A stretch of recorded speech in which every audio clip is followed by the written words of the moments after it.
Hi guys! Magandang gabi ha! Welcome back po dito sa Gandara SRU channel. Andito na naman nga po ako nagbabalik. Ang nag-iisa ninyong nagmamagandang ka-legit na recads upang maghatid ng latest update and fresh happenings patungkol sa TVJ.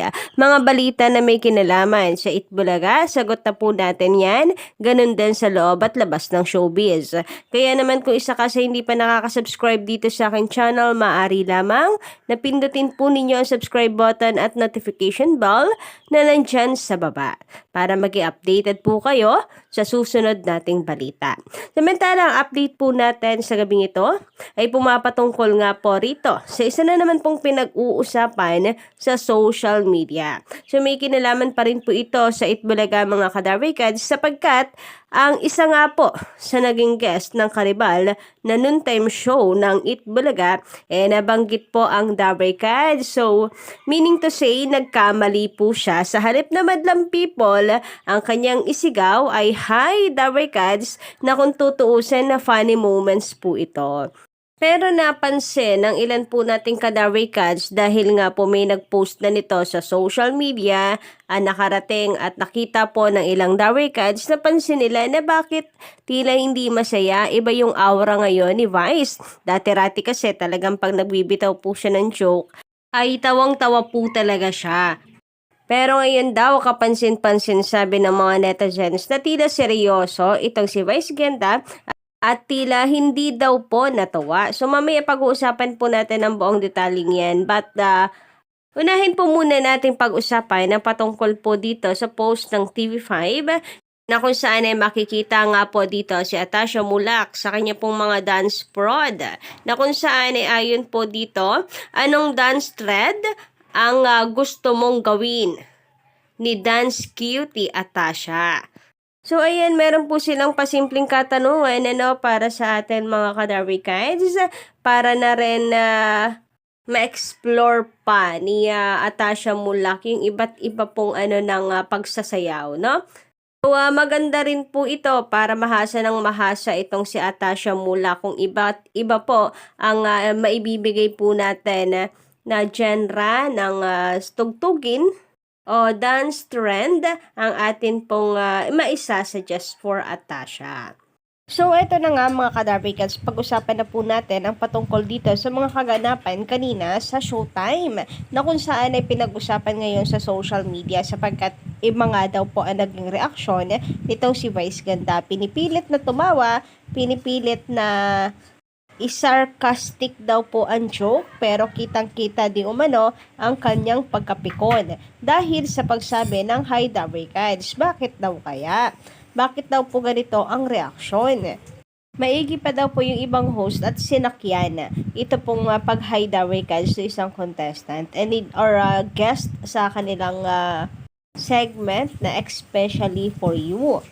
So, bago nga po magpakilala itong si Kuya, ang nabanggit po niya sa halip na madlang people ay Hi Dabarkads. Pero hindi po niya yon natuloy. Natauhan din siguro na siya ay nasa Showtime. Pero hirit po ni Vice Ganda, gusto lang magpa-viral nitong taong to or nung lalaki.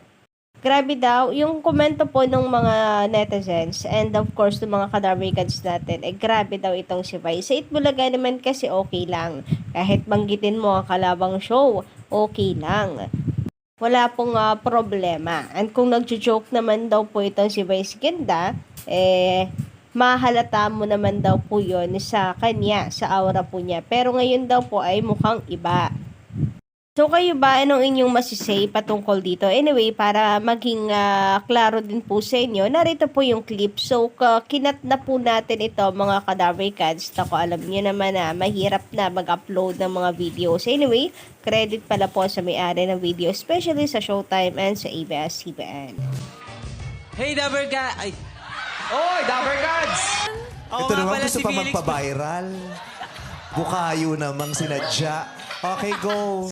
So, yan, napanood nyo po ba? Ganon din po ba yung feeling nyo? Parang nega po ang dating kay Vice Ganda nitong pagsabi po ng Dabarkads ng isa po nilang guest dito sa Showtime? Or sadyang sarcastic lang ang pagbibitaw po niya ng joke? Samantala, hati din naman po mga ka-Darby-Cats ang reaksyon ng netizens patungkol kay Karil. So, mayroon pong natuwa sa kanya dahil pinapatuloy nga po niya dahil nasimula na rin naman, ituloy na po ang nais niyang sabihin na Darby-Cats. Pero, yung nega naman mga ka-Darby-Cats, yung pagpasa po niya kay Kim Chu, yung sinabi po niya doon na, Kim, ikaw na nga dito. So, pa-comment nga lang po dyan guys sa baba ng inyong opinion at reaction about this topic para mapag-usapan po natin yan sa susunod nating video. And syempre, para malaman din po natin kung ano po ang mga reaction nyo about this. Talaga ba na nainis itong si Vice Ganda or not? Pero ayun nga, hindi po maiwasan na maikumpara po sa Itbulaga. Kasi nga sa Itbulaga po, mga ka-Darby-Cats, okay lang kahit bangkitin pa yung taan ng pinakamasaya, nung ginagamit po ng tape ink ang Itbulaga, pati po Showtime, banggitin po Madlang People, wala pong problema. Samantala, kung magbabasa naman kayo ng comments, mula naman sa kapamilya sides, kapamilya fans rather, mas marami akong nababasa. Sa akin lang naman, ewan ko ngayon, baka mas trending siya ngayon, mas pinag-uusapan. Pero kanina, ang dami pong kapamilya fans na sang-ayon pa dito kay Vice na kung saan, hindi naman daw mabenta yung pagpapaviral ni Kuya. Halatado daw masyado. Mabuti na lang daw po na sampulan or nasupalpal. Meron pang mga nagsasabi, meron din akong nabasa na kung saan, ang sabi nga po, ang layo daw ng pagkakaiba ng Showtime sa Itbulaga para pagkamalang Itbulaga yung Showtime. Kaya nais ko ding malaman naman yung komento ninyo mga ka-Darby-Cats, no? Meron lang po kasi tayong ilan na nabasang komento mula po sa mga sa group po ng Itbulaga fans na ayun nga yung kanilang reaksyon na kung saan sabi mukhang hindi nagustuhan, nagalit si Vice Ganda dahil po sa pagsigaw ng Darby-Cats ni Kuya. Pero kayo, ng aking viewers naman, anong inyong reaksyon patungkol dito? Pero kung tutuusin, po pwede rin naman nga mga ka-Darby-Cats kasi ilang taon po ang Itbulaga sa GMA7. Tapos ang Showtime, di mo naman nakakalain na mapapanood po sa GMA7. So since nasa GMA na sila, so magkakaroon pa rin ng kalituhan kahit papaano. Pero sa mga nagsasabi, kagaya nga magkaiba daw po ang Showtime at Itbulaga para malito, dahil sa host pa lang, alam mo na agad kung anong programa ang iyong napuntahan.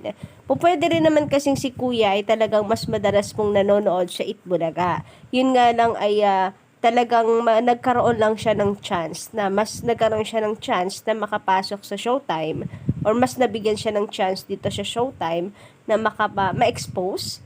Kaya nalito si Kuya. Parang Maine Mendoza, di ba?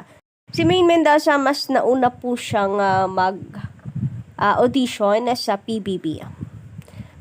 Pero nag-audition din po siya sa Itbulaga. So, isa sa kapamilya, isa po sa GMA7. So, kung sino or kung saan mas may chance na makapasok po siya. At wala namang problema doon, diba? Kaya siguro ganito ang nangyari kay Kuya kanina. Nasanay siya, Darby-Cats, diba? Pero Showtime nagbukas ng pintuan sa kanya para makapag-guest dito or makatapak dito sa Showtime. Magkaroon po ng ganitong exposure. So, para naman sa akin, kung talagang healthy competition ang turing po nila sa Itbulaga, siguro wala namang problema. And about sa reaksyon ng mukha ni Vice, nakakapanibago nga naman. And since hindi rin nga po ako fan naman itong si Vice Ganda, hindi ko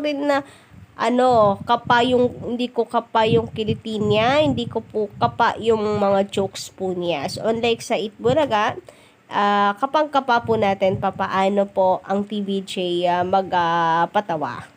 Na usually, ganun din po ang nangyayari sa kapamilya fans na nami-misinterpret. And ngayon, tayo naman. So, hopefully, nawala po talagang hindi po tinuturing nakaaway nila ang Itbulaga para maging allergy po sila sa salitang Darby-Cats. So, yun lang naman guys ang ating update para po sa gabing ito na kung saan nabanggit nga po ang Darby-Cats. Parang nanibago lang siguro nga ang Darby-Cats na ganito po ang reaksyon ni Vice Ganda. So, yun lang. Pa-comment lang po sa baba niyo yung reaksyon and don't forget to click the subscribe button and notification bell for more updates.